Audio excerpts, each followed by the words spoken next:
마태복음 11장 16절에서 19절 말씀. 이 세대를 무엇으로 비유할까? 비유하건대 아이들이 장터에 앉아 제 동물을 불러 이르되 우리가 너희를 향하여 피리를 불어도 너희가 춤추지 않고 우리가 슬피 울어도 너희가 가슴을 치지 아니하였다함과 같도다. 요한이 와서 먹지도 않고 마시지도 아니하매 그들이 말하기를 귀신이 들렸다 하더니 인자는 와서 먹고 마심에 말하기를 보라, 먹기를 탐하고 포도주를 즐기는 사람이여 세리와 죄인의 친구로다 하니 지혜는 그 행한 일로 인하여 옳다함을 얻느니라. 아멘.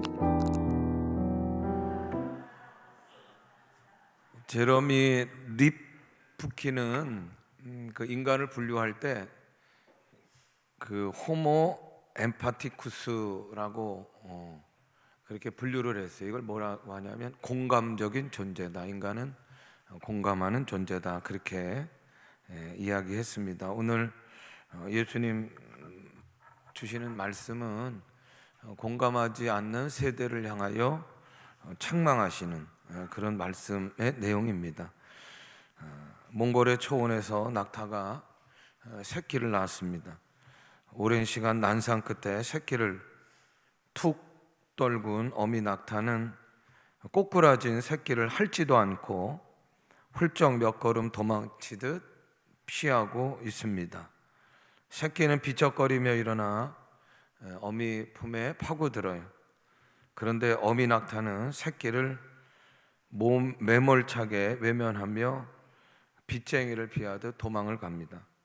지독한 산고를 치르면서 끔찍한 고통을 겪은 어미 낙타는 새끼가 소름 끼치게 미웠던 것입니다. 동물이 새끼를 낳는 장면은 정말 안타깝기 그지없습니다. 언제 적이 공격해 올지 모르는 들판에서 또 바람 부는 초원에서 물가에서 그저 혼자 힘으로 새끼를 어미들은 낳습니다. 더구나 사막의 모래 산 위에 그 푹 빠지는 사막을 걷는 그 낙타의 긴 다리는 그 어미의 그 산도를 더 괴롭게 하는 이중 삼중 고통을 아마 겪게 했던 것 같습니다. 오죽 큰 고통이었으면 동물의 원초적 본능인 모성애마저 내버리고 싶었을까?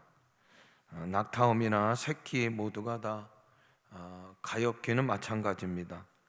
황량한 모래바람이 부는 몽골에서 낙타 없는 생활은 생각하기가 힘이 듭니다. 낙타는 사막의 어머니고 낙타는 사막의 배고 또 사막의 자동차입니다. 유목민들은 낙타의 젖을 짜 먹기도 하고 또 짐도 나르고 모든 것을 이 사막에서 낙타에 의존하며 살아갑니다. 그럴 때 낙타가 새끼를 낳는 것은 그 낙타의 임자만이 아니고 마을 전체의 경사가 됩니다. 그런데 웬 말입니까? 웬일입니까? 어미가 젖을 안 물리니 걱정이 이만저만이 아닙니다. 어떻게 해서든지 어미 낙타의 마음을 돌리는 방법을 찾아내야 합니다. 이때 나이가 가장 많은 그 마을의 촌노가 가장 연장자 어르신이 마두금이라고 하는 정통 악기를 들고 나와서 그 아들에게 연주를 시킵니다. 이 마두금은 말머리를 한 현악기다 라고 하는 그런 악기입니다. 그리고 줄도 말총 또 갈기로 기술적으로 잘 꼬여가지고 아무튼 기타는 아니지만 그 줄이 두 줄인 그런 악기입니다. 제가 초원에서 이 악기 연주를 들었는데 얼마나 애절함, 애달픔, 구슬픔이 담겨져 있는 그런 소리를 내는지 몰라요. 그 마을의 가장 큰 촌노가 아들에게 마두금의 연주를 시키고 그 애절함과 구슬픔의 소리가 그 낙타에게 아마 들리겠지요. 그리고 가까이 가서 이렇게 쓰다듬으면서 뭐라고 속삭여 이런 말을 했겠지요. 새끼 낳느라고 고생 많았다. 내가 다 한다. 알고 말고 장하구나. 예쁘고 튼튼한 새끼를 낳았구나. 대단한 녀석이 나오려고 네가 그리 힘들었는 거야. 어미낙타야, 너는 세상에서 제일 대단한 일을 했단다. 이때 어미낙타의 큰 눈에서 눈물이 뚝뚝 떨어지고, 그리고 비로소 새끼를 보듬고 핥아주고 젖을 먹이게 됩니다. 자신의 상처를 알아봐주고 진심으로 어루만져주는 위로. 몽골 벌판에서 바람과 같이 한평생을 살아온 늙으신 어르신만, 늙으신 촐로만이 할 수 있는 겁니다. 모든 것이 바람 속 티끌처럼 사라지는 것이 아니란다. 생명의 탄생은 위대하다. 아파하지 마라. 고통에 목매이지 말고 그저 바람처럼 자유롭게 떠돌아라. 고통은 영혼의 지팡이니라. 고통이 있으므로 너는 설 수 있는 것이다. 그 마두금의 구슬픈 애절품 연주 소리, 그리고 아마 낙타가 아니더라도 이게 이제 말로 만들어진 거지만 말도 아마 똑같은 그런 심정으로 악기가 되어 지금 낙타에게 연주하고 있을 거예요. 그 늙으신 촐로의 위로. 그 낙타는 공감하는 거죠. 그래서 움직이는 거예요. 그래서 매몰차게 거부했던 새끼를 다시 핥고 젖을 물리는 거예요. 오늘 본문에 장터의 아이들이 놀이를 합니다. 결혼식 놀이를 하고 장례식 놀이를 합니다. 그런데 웬일인지 결혼식 놀이를 하는 아이들이 웃지를 않아요. 춤을 추질 않아요. 바꿔서 장례식 놀이를 해요. 그런데 또 웬일인지 장례식 놀이를 하면 곡을 해야 되는데, 슬퍼해야 되는데 곡하지 않고 슬퍼하지 않아요. 근데 이제 예수님은 어떤 걸 지적하고 싶으시냐면, 그렇게 놀이를 시켜놓고 야, 왜 너 춤추지 않아? 왜 너 장례식 놀이를 하는데 울지 않으라고 나무라는, 그들의 마음을 헤아리지 않는, 왜 그들이 결혼식 놀이를 하며 웃지 않고 춤추지 않는가? 왜 그들이 장례식 놀이를 하며 곡하지 않는가? 헤아리지 않는, 오히려 놀이를 시킨 그들을 향하여 예수님의 책망은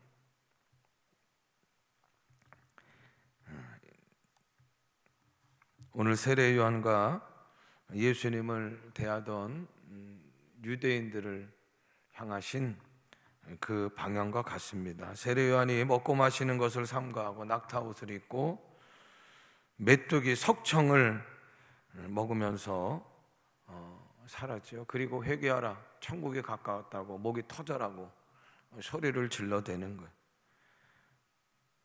왜 도대체 저 사람은 저렇게 허벌판에 가서 아무것도 먹지 않고, 그리고 낙타 옷을 입고 회개하라고, 천국에 가까웠다고 왜 저렇게 소리 지르는가?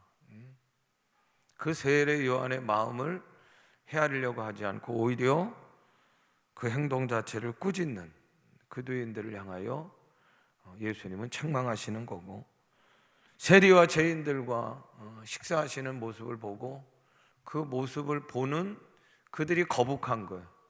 그들이 마땅하지 않은 거예요. 그래서 예수님을 쑥덕쿵 하며 정죄하고, 그렇게 공감하지 못하는 그 세대를 향하여 예수님이 오늘 책망하고 계시. 탕자 이야기를 우리가 압니다. 집 나간 아들만이 탕자가 아니고 우리가 발견해야 될 또 한 명의 탕자는 집안에 있었던 탕자입니다. 아버지의 마음을 이해하지 못하면 탕자입니다. 아버지의 재산을 가지고 밖에 나가서 허랑방탕하게 세월을 보내는 그 집 나간 아들도 탕자지만 아들이 돌아왔단 말이에요. 아버지의 마음은 정죄하는 게 아니라 용서하는 거예요. 야, 네가 아무튼 살아왔으니 다행이다. 살아왔으니 좋다. 살아온 것만으로도 나는 괜찮다고 아들을 껴안고 잔치를 벌이는 그 아버지의 마음을 헤아리지 못하고 뒤에서 아버지에게 원망하고 불평하는 그 맏아들이 또 하나의 탕자임을 우리가 기억해야 합니다. 이사야서 55장 5절 8절의 말씀을 보면 이는 내 생각이 너희 생각과 다르며 내 길은 너희의 길과 다름이니라. 여호와의 말씀이니라.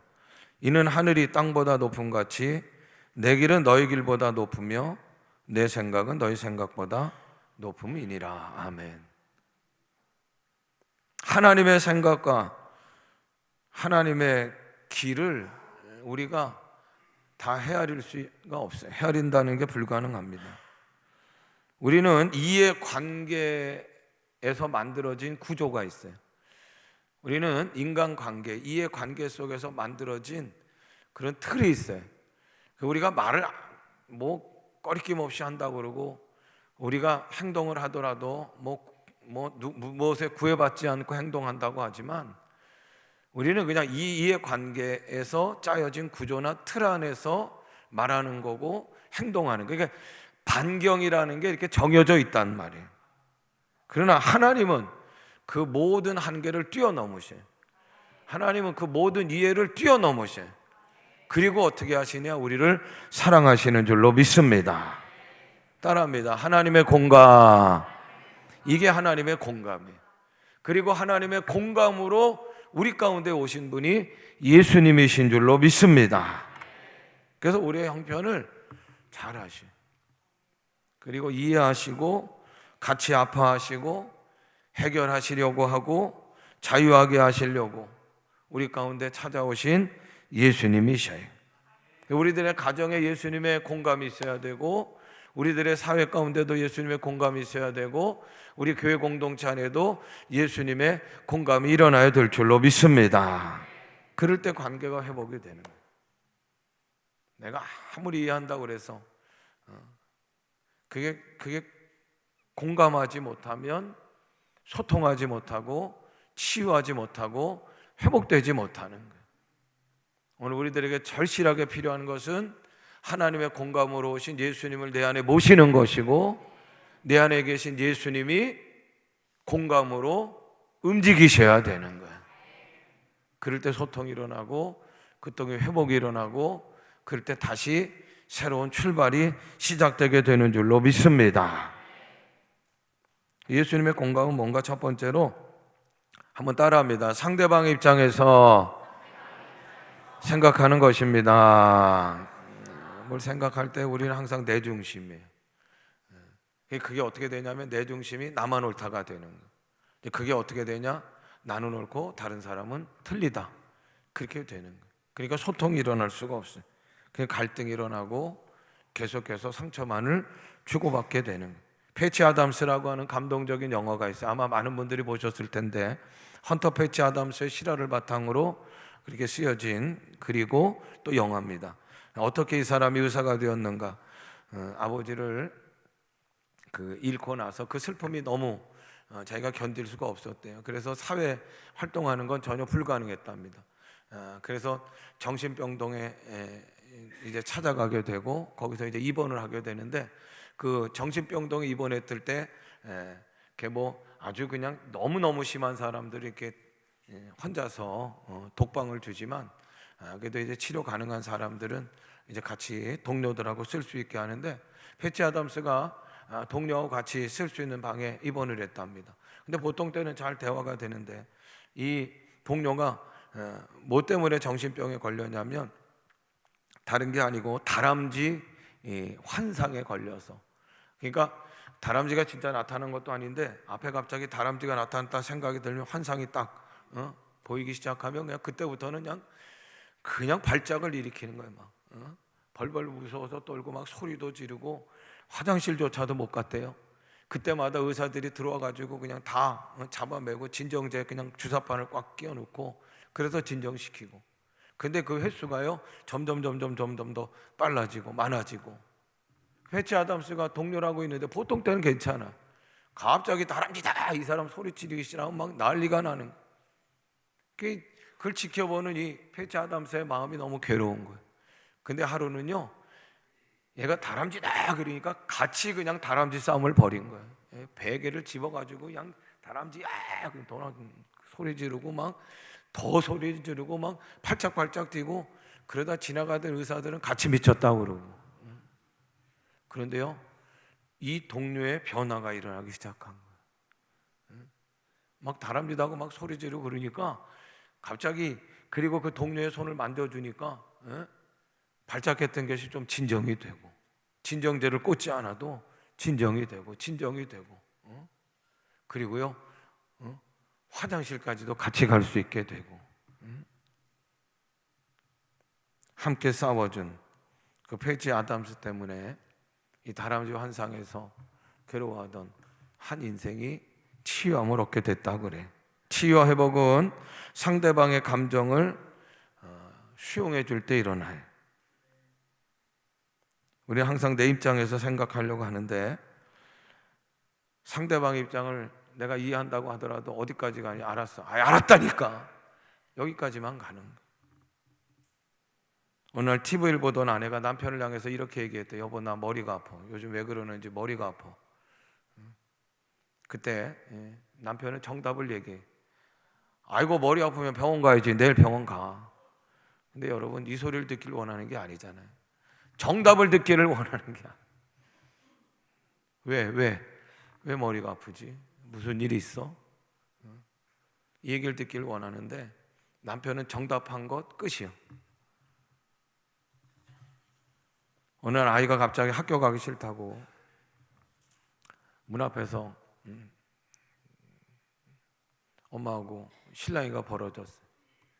왜 가기 싫으냐? 야, 너 정말 왜 그러냐? 그러다가 아이의 가방을 확 뺏어가지고 학교 가기 싫으면 가지 마. 그래 버리면 아이는요 탈출구가 없는 거예요. 근데 설득한다고, 야, 그래 학교 가기 힘들지, 요새 공부하기 힘들지. 야, 그런데 야, 옆에 동에 사는 철수를 봐라. 걔는 학원에도 안 가는데 야, 요번에 3등 했다더라. 너 조금만 더 참아. 그러면 막 속이 뒤집어지는 거야. 그건 공감이 아니에요. 왜 학교 가기 싫은지 정말 아이의 입장에서 좀 한 번이라도 좀 생각해 주려고 하는 그 마음, 그 표정만 있으면 아이는요 스스로 해결한다니까. 예수님은 우리의 입장에서 생각하셔. 예수님은 공감의 예수님이셔. 할렐루야. 우리가 짊어진 죄의 그 짐이 얼마나 무거운가를 너무너무 잘 아셔. 삶 가운데 우리를 막 족쇄하는, 억누르는 삶의 짐이 얼마나 대단한가를 우리 예수님이 너무너무 잘 아셔요. 그래서 하늘의 높은 보좌를 다 놔두시고 이 땅에 우리의 입장에 서시려고 찾아오셔요. 그리고 우리의 입장에서 함께 무거워하고 함께 힘들어하고 함께 아파하시는 거예요. 그리고 그 모든 아픔을, 그 모든 인생의 죄의 짐을 해결하시려고 그분의 모든 것을 아낌없이 내어 주시는 예수님이신 줄로 믿습니다. 예수님의 공감이 일어나려면 두 번째로 한번 따라합니다. 상대방의 입장에서 들어야 하고 말해야 합니다. 공감이 일어나면 예수님의 공감이 필요한데 상대방의 입장에서 생각해야 돼. 그리고 상대방의 입장에서 들어줘야 되고 상대방의 입장에서 말해야 된단 말이에요. 김미애 씨가 쓴 말이 안 통해라는 동시가 있어요. 엄마 토끼가 아픈가 봐요. 쪽지 시험은 100점 받았어? 아까부터 제 책이에요. 숙제는 했니? 당근도 안 먹어요. 1급부터 써라. 이게 말하는 것 같지만 이게 무슨 대화입니까? 이건 말하는 게 아니에요. 대화가 아니에요. 관심이 달라요. 며칠 전부터 토끼가 비실비실하니까 아기가 그냥 토끼 걱정이 돼가지고 그 얘기하는데 엄마는 토끼는 상관없어. 쪽지 시험이 중요한 거예요. 성적만 중요한 거예요. 그러니까 그게 뭐 말이 안 통하는 거죠. 말은 하지만. 여러분 어떻게 보면 이게 동시지만 이게 어떻게 보면 이럴 수 있는가 하지만 여러분 우리의 삶 속에서도 우리가 대화하고 말한다고 하면서도 같이 지낸다고 하면서도 이런 일들이 일어나는 거예요. 일어나는 거예요. 여러분 진정한 공감이 일어나길 간절히 원하는데 서로에게 관심을 좀 가지시길 바라고, 저 사람이 도대체 관심 갖고 있는 게 뭔가, 도대체 왜 저런 얘기를 하는가, 상대방을 생각하고 그리고 상대방에서 좀 들어주고. 그걸 뭐라고 심리학에서 얘기하냐면 공감적 경청이라, 이렇게 공감적 경청. 듣는다는 걸 영어로 보면은 히어링이 있고 리스닝이 있어요. 히어링은 그냥 말하니까 그냥 말을 듣는 거예요. 근데 리스닝은 뭐냐면 그냥 말하니까 말을 듣는 게 아니라 가슴으로 듣는 거예요. 가슴으로. 마음을 열고 듣는 거예요. 한번 따라합니다. 아, 그랬구나. 크게 하세요. 아, 그랬구나. 그렇지. 뭐 저 사람이 도대체 왜 저런 얘기를 하는지 몰라도 아, 그렇지. 그 한마디에 공감하게 되고 소통이 일어나게 되고 회복이 되고 치유가 되는 거야. 할렐루야. 우리들의 수고하고 힘겨운 삶의 처절함을 예수님 그분은 그분의 가슴으로 들으시는 거예요. 그러면서 우리를 초대하세요. 자, 28절을 보세요. 같이 읽어요. 시작. 수고하고 무거운 짐진 자들아 다 내게로 오라. 내가 너희를 쉬게 하리라. 나는 마음이 온유하고 겸손하니 나의 멍에를 메고 내게 배우라. 그리하면 너희 마음이 쉼을 얻으리니 이는 내 멍에는 쉽고 내 짐은 가벼우니라 하시니라. 아멘. 수고하고 힘겨운 삶을 살아가는 우리들, 그걸 예수님은요 가슴으로 들으신다니까. 그리고 수고하고 무거운 힘든 삶을 살아가는 예수님께로 초대하셔요. 내게로 와. 가난과 저주와 죽음의 집 앞에서 지쳐있고 불안해하는 우리들을 초대하시. 밤이 새도록 수고했지만 빈 그물을 거두고 있는 베드로처럼 실망하고 있는 우리들을 예수님께서는 부르고 계시는 거예요. 우리의 모든 멍에를 예수님이 다 대신 짊어지신다는 거예요. 그리고 쉼을 주시겠다고 약속하신. 이 세상 어디에도 진정한 위로와 쉼과 안식은 없습니다. 그때뿐인 거예요. 그러니까 임시방편인 거예요. 그러나 예수님 앞에 나오면, 그리고 예수님을 내 안에 모시면 예수님이 공감하시, 그리고 예수님이 손잡아 주시고 예수님이 위로하시고 예수님이 눈물 닦아주시고 예수님이 모든 것 다 풀어주시는 거예요. 하늘의 안식과 평강과 위로의 역사가 우리 가운데 넘쳐나게 되는 줄로 믿습니다. 그리고 예수님의 초대를 받아 예수님의 공간 가운데 치유가 된, 위로를 받은 우리들을 예수님은 또 이제 나가라고 그러신. 누구를 향하여? 지쳐있는, 어둠에 갇혀있는, 위로가 필요한 이웃들을 향하여, 공동체를 향하여 우리들로 하여금 나가라고 하셔. 나가라. 사랑하는 여러분, 우리가 예수님을 믿을 때 예수님은 내 안에 오시는 줄로 믿습니다. 여러분, 우리 안에 예수님이 계시는 줄로 믿습니다. 우리 안에서 예수님의 공감이 움직이기를 원하고, 그리고 소통하고 모두를 살리는 하나님 기뻐하시는 역사가 우리 가운데 일어나기를 간절히 원합니다. 세 번째로 따라합니다. 진실성입니다. 예수님의 공감은요 진실성이에요. 공감에서도 중요한 게 진실한 거예요. 진실성. 도대체 내가 당신을 이해한다고 하는데 왜 당신은 나를 믿어주지 않아? 그럴 땐 당신에게 문제가 있는 게 아니라 나한테 문제가 있는. 내가 진실하지 않으니까 공감의 영역이 형성이 되지 않은 거예요. 그러니까 소통이 일어나질 못하는. 패치 아담스가 의사의 길을 걸으면서 제도를 거부했대. 그래서 논문 쓰는 것도 중요하지만 환자에 대해서 더 알기 위하여 환자들을 더 찾는 시간, 알아가는 시간을 더 많이 할애했고요. 번호표로 환자를 대하지 않았대요.